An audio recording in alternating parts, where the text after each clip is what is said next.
და მამისათა და ძისათა და წმინდისა სულისათა ჩვენთან არს ღმერთი. ერთმა დაგლოცოთ, ღმერთმა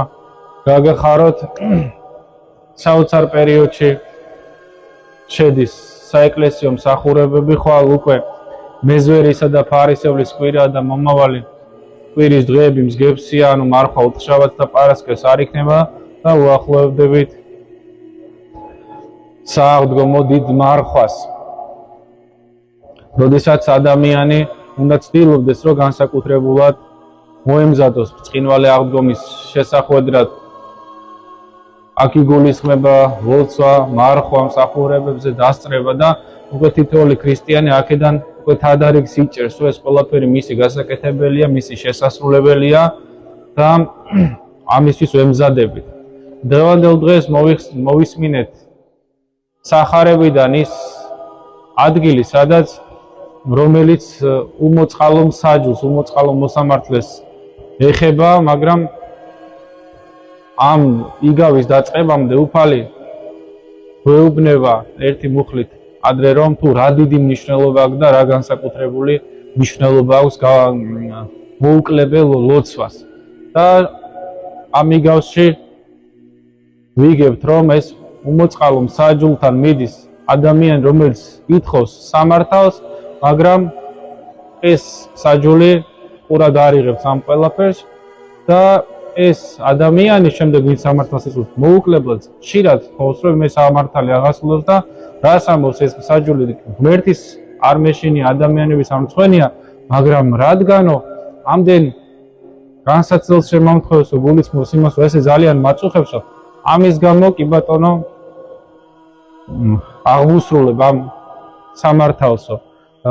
რამდენად უფრო მეტად მოწყალია და რამდენად უფრო მნიშვნელოვანიაო, რომ ამ ყველაფერს ღმერთი გააკეთებს ადამიანების მიმართ, რომელიც უმოწყალო კი არ არის, რომელიც ძალიან მოწყალია, რომელიც უსამართლო კი არ არის, რომელიც ძალიან სამართლიანია და ამიტომ გთხოვს უფალი, რომ მოუკლებლად ვახსენებდეთ უფლის სახელს, მოუკლებლად ლოცულობდეთ, მოუკლებლად გქონდეს უფლის იმედი და უნდა ვიყოთ ძალიან ესეთი შემართებულები და კაცრად შემართებულებიც კი, როგორც აი ეს ადამიანი იყო, რომელიც კი ბატონო უსამართლო იყო საჯული, მაგრამ სულ თხოვდა, რომ აღესრულებინა ეს სამართალი და ჩვენც ასე სულ უნდა ვითხოვთ ჩვენი ცოდვების შენდობა, ჩვენი ცოდვების პატიება მოუკლებელი ლოცვით და მარხვით და ლოცვით ჩვენ უფალს უახლოვდებით და ეს არის ხიდი უფალთან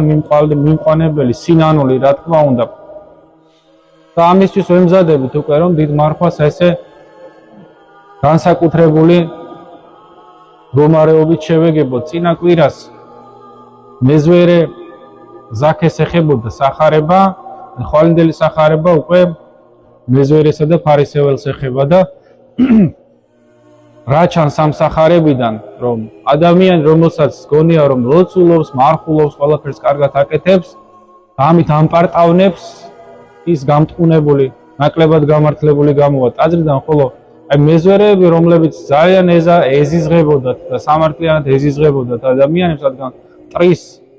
სახურებაში იყვნენ ჩართულები და ძარცვავდნენ ამ ადამიანებს, აი ისინი, როგორც წინა შემთხვევაში მეზვერე ზაქე, ხვალინდელ სახარებაშიც ის მეზვერე, რომელიც თავდაღუნული იყო ტაძარში და ღმერთო მილხინე ცოდულს ამას ამობდა მხოლოდ ის გამართლებული გამოვიდა და ეკლესია ამით ვასწავლეთ სამხელო მნიშვნელობა აქვს სინანულს, რომ შეიძლება ძალიან მძიმე ცოდვებში ჩავარდნილი ადამიანიც კი სინანულმა გადაარჩინოს და ცათასასუფეველში დაამკვიდროს. განსაკუთრებული მაგალითი ვიცით ჩვენ ასევე მარიამ ეგვიპტელი, რომელიც მძიმე ცოდვებში იყო და არა მარტო ცათასასუფეველის მკვიდრი გახდა, დიდ წმინდანად შეიქმნა და მარხვაში ერთ-ერთ კვირას მისი სახელიც კი ეწოდება. დღევანდელ დღეს ჩვენი ეკლესია აღნიშნავს და დღესასწაულობს ხსენებას წმინდა თამარ მეფისა, შეგეციოთ და გაგაძლიეროთ წმინდა მეფის ლოცვამ და ასევე წმინდანისა ალექსის შუშანიასი, რომელიც განსაკუთრებული მოღვაწე იყო წინა საუკუნეში და